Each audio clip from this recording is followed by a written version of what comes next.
News alert to bring you on some exclusive new video that's just been obtained by Fox News. It shows convicted killer Nidal Hasan 2 years before his rampage at Fort Hood. Now, in this video, you can see it right here, he gives a presentation on Muslims in the military. And get this, it's at Walter Reed Medical Center, which is, of course, where so many of our heroes go for rehabilitation.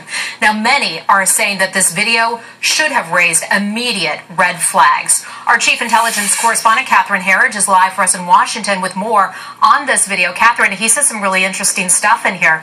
Tell us about that. Well, thanks, Heather. Bearing an FBI logo and subtitles, Nidal Hasan's presentation at Walter Reed in June 2007, called The Quranic Worldview as it Relates to Muslims in the U.S. Military, was provided to the defense as part of discovery in the Fort Hood case, and 2 of the 4 segments were released to Fox News by Hasan, who was acting as his own attorney. While it's unknown what the entire video shows, in the release segments, Hasan is asked about martyrdom and the number of virgins in paradise, provoking nervous laughter from the audience. But it's there. There's a lot of virgins. It's heaven.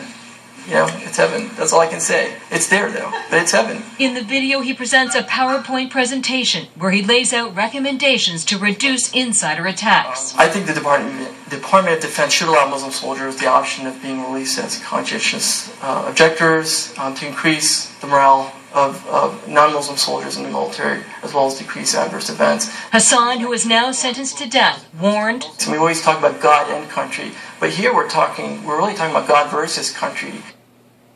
That hour-long presentation was part of Hasan's requirement to be an Army psychiatrist, Heather.